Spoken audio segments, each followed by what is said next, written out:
The Meridian Resort. Marcus adjusted his designer sunglasses as he guided his gleaming black Mercedes SUV through the palm-lined entrance of the Meridian Resort. The azure Florida sky stretched endlessly above them, promising a perfect weekend getaway. His wife, Zara, sat beside him, her slender fingers tapping excitedly on her phone as she captured video of the magnificent fountain that marked the resort's grand entrance. "Look at this place, Dad." 10-year-old Aiden pressed his face against the window, eyes wide with wonder at the sprawling Mediterranean-style buildings. "They have 3 swimming pools. And don't forget the water slides," added Lily, their 12-year-old daughter, not looking up from her tablet. "This resort has the highest-rated ones in the state." Marcus smiled, catching Zara's eye. After months of working 60-hour weeks to close the Thompson merger, he'd promised his family an unforgettable vacation. As one of Atlanta's most successful investment bankers, Marcus could afford the Meridian's eye-watering prices, but the memories they'd make would be priceless. The valet approached as they pulled up to the grand entrance, where marble columns framed massive glass doors that reflected the afternoon sun. "Welcome to the Meridian Resort," he said with practiced charm, opening Zara's door first. "May I take your luggage to your suite?" Marcus handed his credit card to the front desk attendant, a young woman named Tessa whose smile remained fixed as she typed his information into the computer. Her fingers paused suddenly, and her eyes darted toward the office behind her. "One moment, please, Mr. Reed. I need to speak with the manager."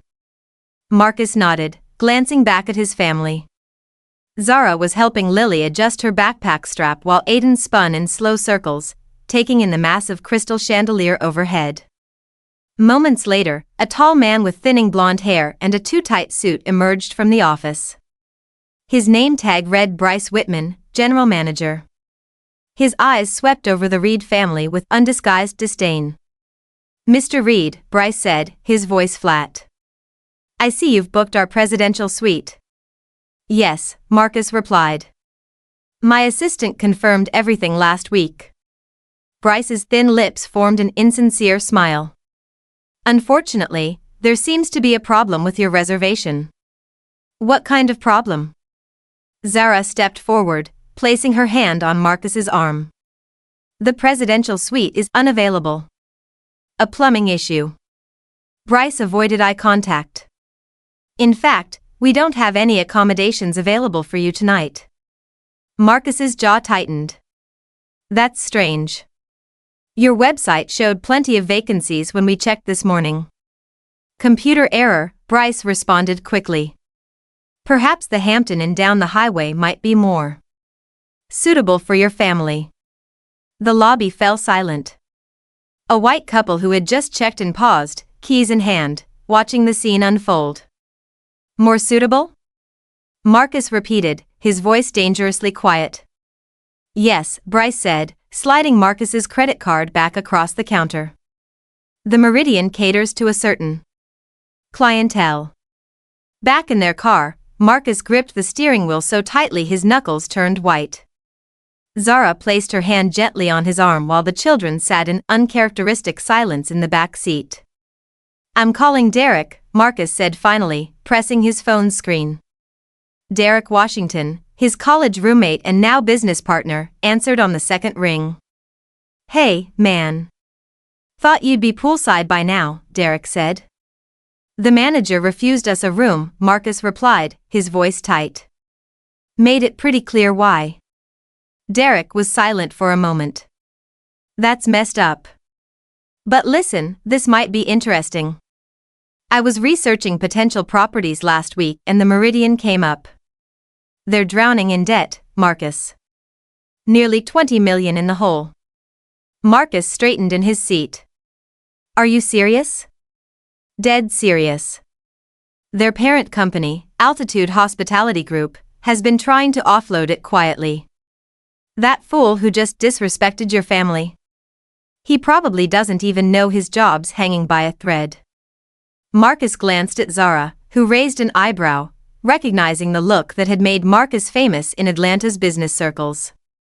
It was the same expression he wore before making his most brilliant deals. Send me everything you have on their financials, Marcus said, a plan already forming. And book us rooms at the Ritz-Carlton for tonight. This isn't over, not by a long shot. Zara smiled, recognizing the determined set of her husband's jaw. What are you thinking? She asked as he ended the call. I'm thinking it's time to teach Mr. Bryce Whitman a lesson about judging people, Marcus replied. Look at these numbers, Derek said, spreading financial documents across the hotel suite's dining table. The Ritz-Carlton had welcomed the Reed family with impeccable service, a stark contrast to their earlier experience. Marcus leaned forward, scanning the spreadsheets. Their occupancy rates have been dropping for 3 quarters straight. And maintenance costs soaring, Derek added, pointing to another column. The current owners have been cutting corners everywhere. Staff training, customer service, even basic upkeep. They're trying to squeeze every penny before dumping it. Zara joined them, handing each man a cup of coffee. So what's the play here, gentlemen? Marcus tapped his fingers on the table. We create a shell company. Something that doesn't trace back to us immediately. Then we approach Altitude Hospitality with an all-cash offer, 15% below market value. They'll jump at it, Derek nodded. Their quarterly report is due in 3 weeks. They're desperate to get this liability off their books. I'll have Lee draw up the paperwork tonight, Marcus said, referring to their corporate attorney. We'll need to move fast. I want the deal closed within 10 days. Derek grinned. And then what? Marcus glanced toward the bedroom where his children were watching a movie. Then we pay Mr. Bryce Whitman a visit he'll never forget. Zara smiled, placing her hand on her husband's shoulder. Just promise me one thing, she said quietly. Make sure this changes things, not just for us, but for others too. Marcus nodded, determination hardening his features. Trust me. When we're done, the Meridian will be a model of how things should be. The next 8 days passed in a whirlwind of conference calls, document signings, and wire transfers. Marcus and Derek worked around the clock from their temporary command center in the Ritz-Carlton suite. Their shell company, Phoenix Hospitality Ventures, materialized with remarkable speed thanks to their attorney's efficiency. Altitude accepted our offer, Derek announced on day 9, hanging up his phone with a triumphant smile. 15 million even. They didn't even counter. Marcus nodded, signing the final transfer authorization. And they agreed to complete confidentiality about the new ownership. The wire just cleared, their financial advisor confirmed from her laptop across the room. Congratulations, gentlemen. You now own a luxury resort. Zara entered with a bottle of champagne and 4 glasses. I think this calls for a celebration. As they toasted their success, Marcus's phone buzzed with an email. Perfect timing, he said, showing them the screen. The property management firm has confirmed our new staff selections. Everyone starts tomorrow except Bryce Whitman, Derek finished with a grin. He stays on 1 more day. Marcus raised his glass higher. Just long enough for us to check in. Zara clinked her glass against his. You know, when I married an investment banker, I never expected to become a hotel owner. Not just any hotel, Marcus corrected her. The first property of Reed Family Resorts. A place where everyone, and I mean everyone, will be treated with dignity and respect. Lily and Aiden burst into the room, having returned from the pool with their aunt. Dad, is it true? Aiden asked, eyes wide. Did you really buy that mean hotel? We sure did, Marcus replied, ruffling his son's wet hair. And tomorrow, we're going back there.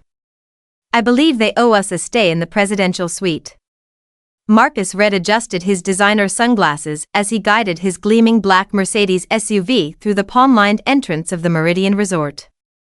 The azure Florida sky stretched endlessly above them, promising a perfect weekend getaway.